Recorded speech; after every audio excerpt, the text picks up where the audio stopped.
Tesla Tesla Tesla পদ্ম সেতু পদ্ম পদ্ম সেতু।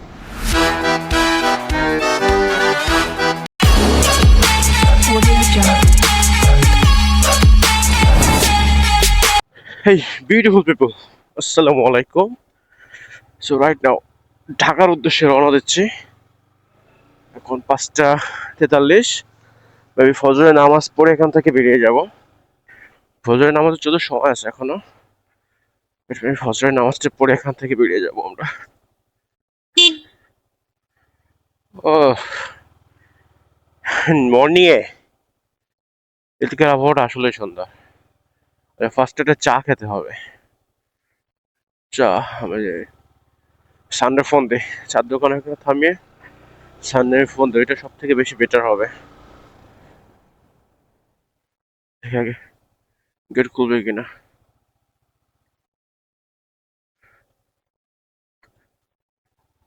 ভাই গেট কি খোলা থাকবে না? নামাজের পরে গেট কি খোলা থাকবে না? হ্যাঁ, নামাজের পর পরে আমরা বেরোয় যাবো, ঢাকায় যাবো, তোর জন্য মানে এটা খোলা থাকলে হচ্ছে আমরা বের করে নিবানি, কালি সমস্যা নেই। আপনি গেটটা খোলা রাখলে হচ্ছে আবার খুলে লাগাই দিবানি আমরা। আপনি কতক্ষণ আছেন? 7টা পর্যন্ত আসছেন না? নামাজ তো আপনার 6:15 নামাজ শেষ। তাহলে ভিতরে রাখলাম কিন্তু। ওকে, মসজিদে বলতো ভাই একটু রাখি, ফজরের নামাজটা আদায় করে নিই, দেন দেখি কি করা যায়। বিসমিল্লাহ। কিন্তু রাইটটা 6:15, কিন্তু আমরা বের হয়ে গেছি ঢাকার উদ্দেশ্যে, যদিও বেশ ভালো অন্ধকার। ভাইজা লাগলে কিছু দেখা যাচ্ছে না, ভাজিটা খোলা রেখে চালাতে হবে, কিছু করার নাই।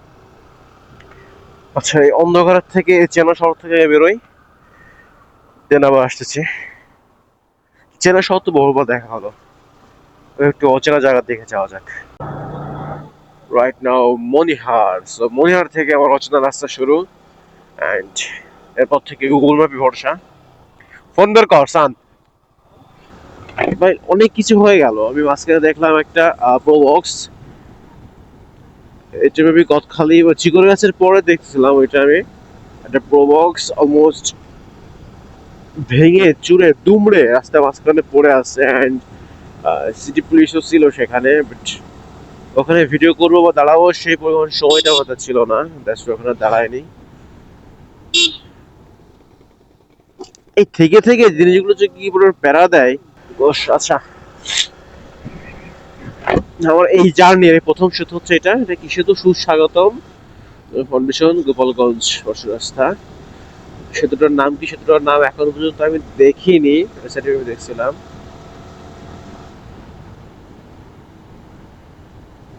রাস্তা কি সেতু এটা? নো, বাট অবশ্যই নামটা হবে খেয়াল করতে পারিনি সেতুটার নাম কি। এখন রাইট নাও অলমোস্ট 7:15 ভোর চলতেছে। রাস্তাটা যদি একটু সুন্দর হয় তাহলে বেশ ট্রেনে খুব মজা পাওয়া যায়, বাট এদিকে রাস্তার যে অবস্থা, এই কুয়াশা ঠান্ডার ভিতরে ঢাকা, ভাই এই সময় ট্যুরে যাওয়া দরকার ছিল সাজেক। আমার ঢাকার কাজটা মিটিয়ে চলে আসার পর ট্রাই করবো ছোটখাটোটা সাজেক বা মেবি কুয়াকাটা ট্যুরের প্ল্যান আছে আমাদের। সাজেক বা কুয়াকাটা হতে এবার ওদের যে গ্যাং আছে, আমাদের যে পোলাপান আছে, সবাইকে নিয়ে ট্রাই করবো যে কুয়াকাটার সাজেক ট্যুর দেওয়ার জন্য, যে কোনো একটা ইনশাল্লাহ ফাইনাল হবে। ওকে, সো যেহেতু নতুন রোড, ক্রাশ হওয়ার ঝুঁকি থাকে, সো একটু মনোযোগ রাইড করেই দেন আবার আসতেছি। ওইটা ভিউ, ওইটা ট্রেনের জন্য, ট্রেন রাস্তা। যখন ট্রেনে করে ঢাকায় গেছি তখন এই রোডগুলো দেখছি, এত সুন্দর লাগে রোডগুলা। এই রোডগুলো ভিউটা অস্থির, এন্ড ভয়েসটা কেমন আসছে জন্য, কারণ এমনিতে আমার ব্যান্ডেলে বা রেঞ্জার মাস্ক ইউজ করেনি, আমি আজকে ব্যবহার করিনি। এন্ড ভাই এই যে জোস লাগতেছে উপরে, ওইটা সেরা কিছু। রাস্তা যদি খুব সুন্দর হয় তাহলে চালাই, বাইক চালায় খুব বেশি মজা, বাট রাস্তা যদি ভালো না হয় বাইক রাইড করে একটু মজা নয়। অ্যান্ড সকালে হাইওয়েতে ট্রাক এন্ড বাসের চাপ তো আছেই। এইরকম রাস্তা যদি হয় তাহলে বাইক চালায় যে কি পরিমাণে শান্তি পাওয়া যায়। রাস্তা যদি এরকম পুরো তেলের মতন একদম স্মুথ, তাহলে বাইকের আর কি লাগে, জাস্ট সেই সেরা। যত সামনে অনেক পয়সা দেখা যাচ্ছে না, বাট অস্থির লাগতেছে এইসব রোডে বাইক রাইড করে যে পরিমাণে মজা। আমার যদি কেউ বলে স্বাধীন রাইড করতে, আমি তাও পারবো। ওকে, সো রাইট আমার হচ্ছে নড়াইলে। নড়াইলে রোড গুলা কিন্তু জাস্ট সেরা। ভিউটা যে সুন্দর, এই যে উপরে সূর্য উঠেছে আর এর নিচে যে ভিউটা জাস্ট সেই মায়ালেস একটা ভিউ, পুরো জোস লাগতেছে। কি মধুমতি সেতু টোল প্লাজা।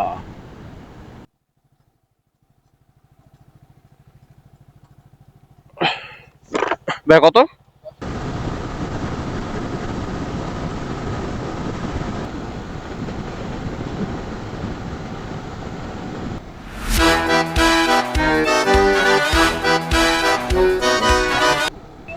নব্বই ছিল না, দেখে 60 করে দিয়েছি আমি। কে জানেন, তো রেকর্ডিং করতেছিলাম, রেকর্ডিং হচ্ছে বা হয় না, আই ডোন্ট নো, আমি বুঝতে পারতেছি না। যাও কোথায় শুধু রাইট নাও কি হয়েছিল, আই ডোন্ট নো। টোটালি কুয়াশা। এখন রাইট নাও 8:49, অলমোস্ট 9টা বাজে সকাল। ক্যামেরায় কতটুকু বোঝা যাচ্ছে আই ডোন্ট নো, বাট সামনাসামনি ভাই এগুলো বলার মতো কোনো ভাষা রাখে না জিনিসগুলা। ভাই পর্দা চর জাস্ট সেরা। চরের জিনিসগুলো যা লাগতেছে মনে হচ্ছে কি ছবি তুলে আসেন। এখানে গেলে আমরা একদম পিচ্ছে পিঁপড়ের মতো দেখাবে এখান থেকে। তো এখানে যায় তাহলে একদম পিঁপড়ের মতন দেখে, পিঁপড়ে জাস্ট ক্ষুদ্রটা পিঁপড়ের মতন দেখাবে আমাদের। বলো, হেলমেটের ভাইজারে প্রচুর প্রচুর ময়লা দেখা যাচ্ছে, প্রচুর ময়লা হয়েছে। এত কুয়াশা হলে কেমনে, ওয়েদারে যদি এই অবস্থা থাকে তাহলে তো মুশকিল হয়ে যাবে। এমনি বাইক চালে যে কোনো ঠান্ডা লাগছে রাইট নাও ঢাকা সিটির ভিতরে, যে অলরেডি জ্যাম শুরু। মানে ঢাকার যে মেন বৈশিষ্ট্য জ্যাম অলরেডি শুরু হয়ে গিয়েছে। হঠাৎ করে গরম লাগতেছে জানি। আমাদের যদি তো টেসলাটা বেশ জনপ্রিয়, আর এইদিকে টমটমটা বেশ জনপ্রিয়। হ্যাঁ, আরে ঈদের কারণে প্রত্যেকটা জায়গায় সবাই দুজন একদম মানে গল্প করতে যাচ্ছে, মানে গল্প করতে যাচ্ছে অন্য অবস্থা। প্রত্যেকটা সেক্টরে এসব কিছু কিছু লোকের জন্য আদার্স অন্যান্য সবার দেরি হয়ে যায়। তো এই কিছু কিছু কারণে ঢাকা সিটির ভিতরে আসতে মনে হচ্ছে। তার ভিতরে প্রধান আর প্রথম কারণ হচ্ছে এটাই, আমি অলরেডি সিটির ভিতরে ঢুকতে পারিনি, কি পরিমাণে যে বাজে ময়লার গন্ধ আসতেছে। লেডি বাইকার ঢাকা সিটি যেগুলো কমন, এখন এগুলো বাংলাদেশের ম্যাক্সিমাম সব জায়গাতে আছে।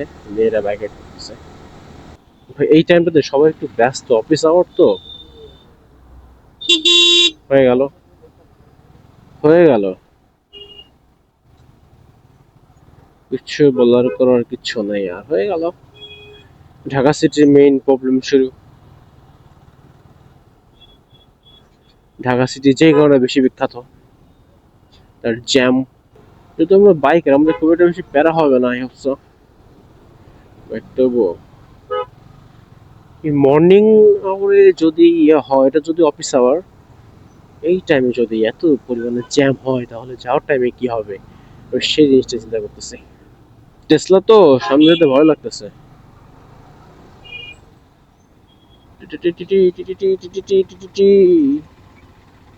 এই পর্যন্ত কোনোভাবে আসতে পারছি।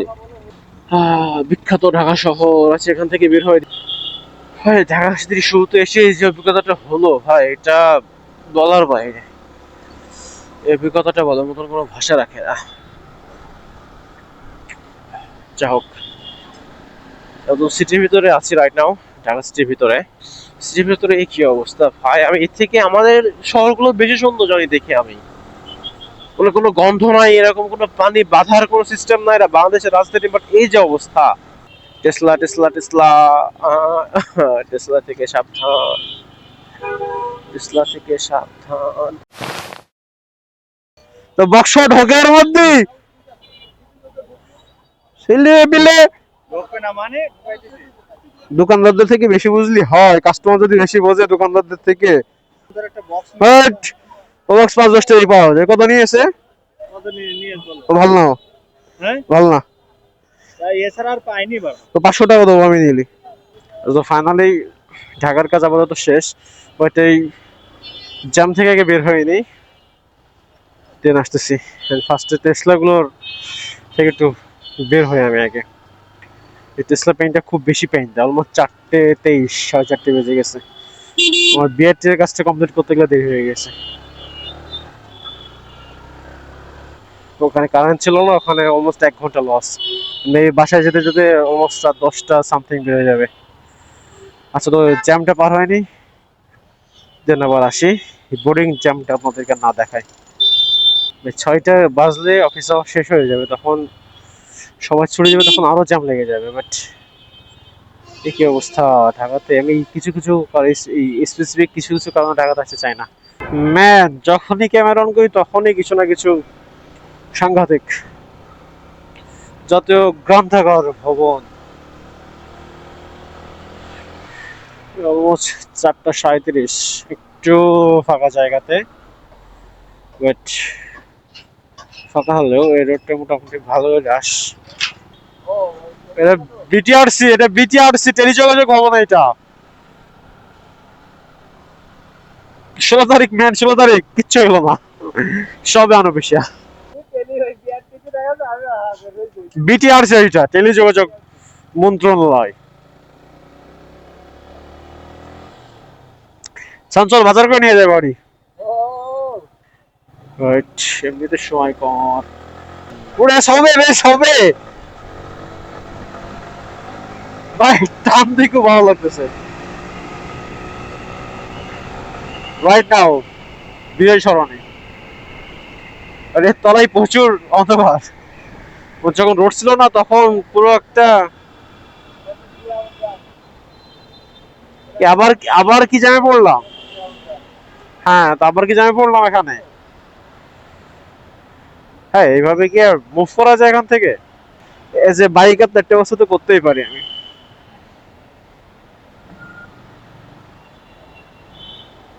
আহ এতটুকু সুবিধা তো নিতেই পারি এজ এ বাইকার যেহেতু। এই পর্যন্ত লাস্ট সীমাবদ্ধতা আমাদের আপাতত। নাইট ভিউ অফ পদ্মা সেতু, পদ্মা সেতু, আবার ভুল হয়ে গেছে, আবার ভুল হয়ে গেছে। পদ্মা সেতুর রাতের ভিউ, তাই আমার প্রতিবার এখানে এসে ঘুমায় আসছে। মানে বাইকারদের যে পাশে যে এত বড় লেন দিয়েছে, আমার এত মানে খেয়াল আসছে না, বড় লেনে ঢুকে যাচ্ছে। মানে যাওয়ার টাইমে হয়েছে সেম, আসার সময় একই। বাসায় ফার্স্ট যাইতে হবে, কিচ্ছু করার নাই, কিচ্ছু করার নাই। যতটা ফাস্ট পসিবল হয়। আর পদ্মার উপরে যে কি পরিমাণে বাতাস ভাই, এটা বলার বাইরে। এমনি তো পদ্মা নদীর উপর, তার মধ্যে কি পরিমাণে বাতাস, লিটারেলি বলার বাইরে। আর যখন মর্নিং আসছিলাম তখনও একই অবস্থা, যখন নাইটে যাচ্ছি তখন সেম একই অবস্থা। আর পদ্মার পরে একটু ব্রেক নিব, আবার বাসা থেকে বারবার ফোন দিচ্ছে, ফোন রিসিভ করে আমার টেনশন করবে। পদ্মাটা পার হয়ে ব্রেকটা দিব ইনশাআল্লাহ।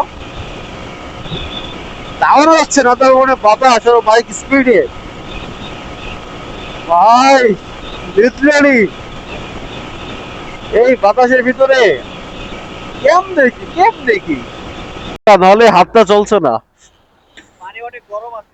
যশোর হলে 57 কিলো, তাও এখন 1 ঘন্টার উপরে। হট থাকে আরে কোথায়, ভাটিয়াপাড়া, কাশিয়ানি, গোপালগঞ্জ। নিউ বিসমিল্লাহ হোটেল অ্যান্ড রেস্টুরেন্ট। একটু ব্রেক না নিলে হবে না, থেকে থেকে একটু ব্রেকের প্রয়োজন আছে, তাই না? আমি আমার বাইকের অবস্থা দেখি, একটু ময়লা আমার, ইস। এদিকে এদিকে এদিকে এদিকে, পোকা দেখছিস, পোকা। আচ্ছা, এখন একটু ভোরের বেগে খিচুড়ি খাবো, সকাল থেকে কোনো কিচ্ছু খাই না। হয়তো সকালে ব্রেকফাস্ট, দুপুরে লাঞ্চটা এখনই গিয়ে ভৈরবে সারবো। ঢাকা থেকে, ঢাকায় তো একরকম প্যারা খাইছিলাম, বাট যশোরে এসে প্যারাটা খাচ্ছি, জাস্ট ক্রাফটা নাই, এই আর কি। সুন্দর একটা ফুলের গন্ধ আসতেছে। এখানে একটা ফুলের দোকান আছে, হ্যাঁ এই যে এটা। ওখান থেকে সুন্দর মিষ্টি ফুলের গন্ধ আসতেছে, মেবি রজনীগন্ধা, রজনীগন্ধা ফুলের গন্ধ আসতেছে। ম্যান, একটা বাইক রাখার মতন প্লেস দরকার আগে ফার্স্টে। ওই যখন বাড়ি খেলাম কেটে উড়ে চলে গেল না, তাই বললি? দেখছি যে কি উড়ে গেল। তো বসার জায়গা পাচ্ছি না, তো বসার জায়গা খুঁজে নিয়ে আগে।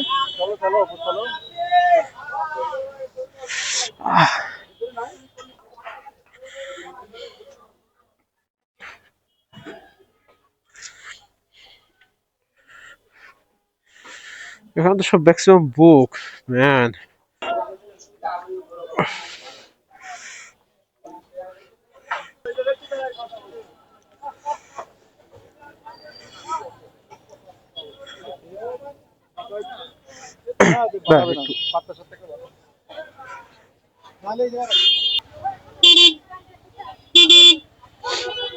আন্টু দেখে একটু।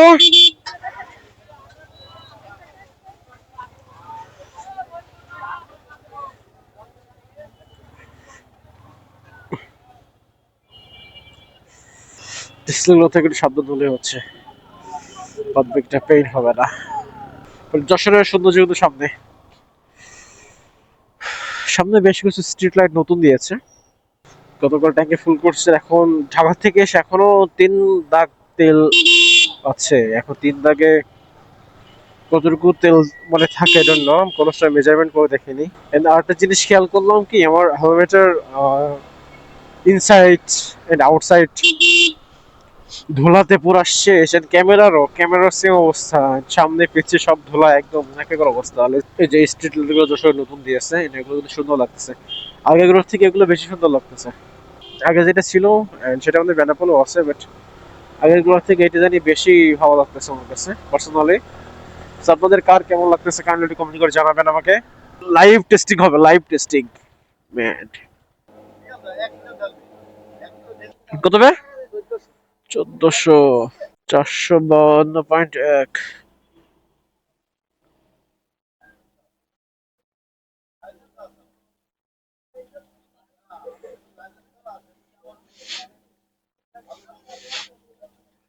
40 কিলো দিয়েছে,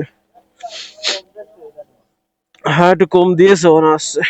ওকে, 40 কিলো মনে হচ্ছে তেল মারছে। ওকে, সো দেখা হচ্ছে বড় গেট। সকালে বের হয়েছি অলমোস্ট সকাল 6টার দিকে, 6টা 15 20 সামথিং। এখন অলমোস্ট 9টা 25।